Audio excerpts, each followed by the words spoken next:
দীর্ঘ 1 মাস ব্যবহারের পর itel CD200 ফোনটা আমার কাছে কেমন লাগলো বা আমার এক্সপেরিয়েন্স কেমন ছিল সেটাই জানাবো এই ভিডিওতে। বিশেষ করে যাদের বাজেট 14 থেকে 15,000 টাকা এবং এই বাজেটে চাচ্ছেন বেস্ট একটা স্মার্টফোন কিনতে, তারা অবশ্যই ভিডিওটা শেষ পর্যন্ত দেখতে পারেন। আর এই ফোনের বক্সের সাথে দেওয়া হচ্ছে একটা ম্যাগনেটিক ব্লুটুথ স্পিকার। এই ফোন বাদেও আপনি চাইলে অন্য ফোনও এটা ব্যবহার করতে পারবেন।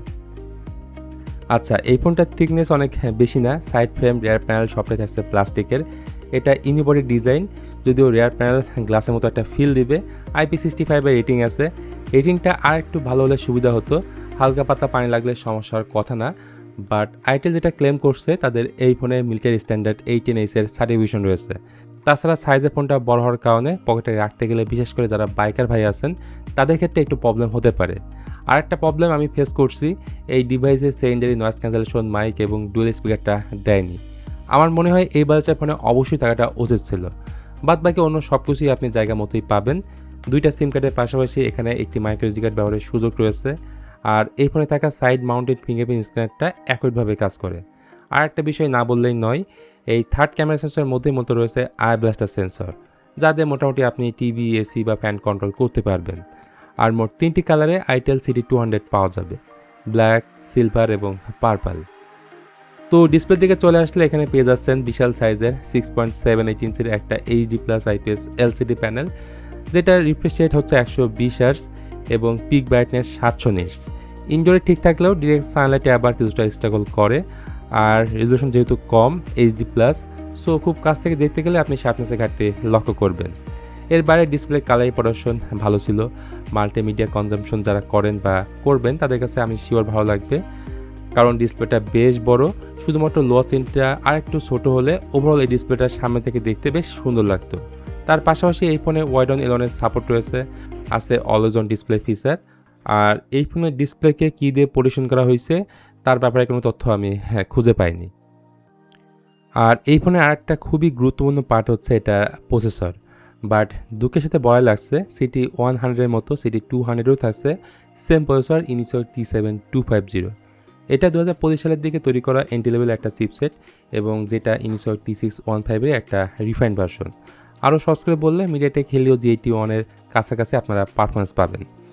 বাংলাদেশ মার্কেটে এই ফোনটা একটা ইভেন্টে লঞ্চ হয় 6GB র্যামের সাথে 128GB স্টোরেজ, যেখানে স্টোরেজ টাইপ হচ্ছে UFS 2.2। যদিও এখানে 6GB র্যাম হচ্ছে ফিজিক্যাল এবং 6GB থাকছে virtual RAM. Medium to basic কাজের জন্য এই ফোনটা ঠিক আছে। টাইম পাসের জন্য 2D টাইপের গেমগুলো আপনারা খেলতে পারেন।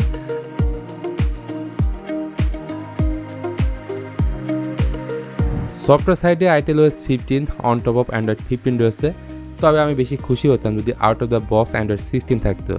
আর একটা বিষয়, এই ফোনে কোনো সফটওয়্যার আপডেট আপনারা পাবেন না।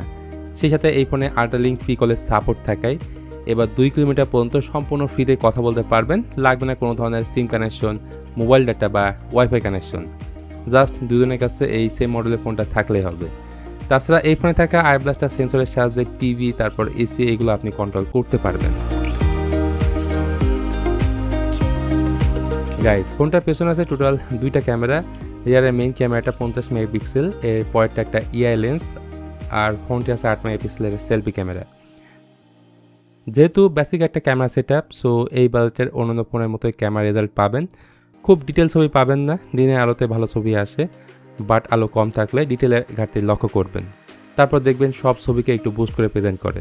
তবে এই ফোনের পোর্ট্রেট মোডের ছবিগুলো আবার আপনার ভালো লাগবে, যেটা 1x এবং 2x দুইভাবে ছবি তুলতে পারবেন। ভিডিওর ক্ষেত্রে এই ফোনটার মেইন ক্যামেরাতে সর্বোচ্চ 2K 30fps ভিডিও রেকর্ড করা যায়, যদিও স্টেবিলিটির অভাব করবেন। মোট কথা, ক্যামেরার দিক থেকে আমার মনে হয় না এই ফোনটা ভালো হবে। যারা ব্যাটারি নিয়ে বেশি চিন্তায় থাকেন, তাদের কথা চিন্তা করে itel এই ফোনে দিয়েছে 5200 mAh ব্যাটারি, এবং ফোনের বক্সে রয়েছে 8 ওয়াটের একটা চার্জার, যেটা দিয়ে ফুল চার্জ করতে প্রায় 2 ঘন্টার মতো সময় লাগে।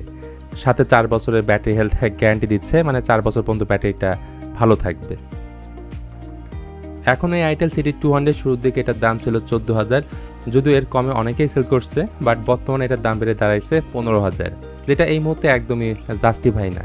সো আমি বলবো এই ফোনটা আপনারা ভেবেচিন্তে পারচেস করার সিদ্ধান্ত নেবেন, কারণ এই দামে কিন্তু মার্কেটে এর থেকে অনেক বেটার ফোন পাওয়া যায়।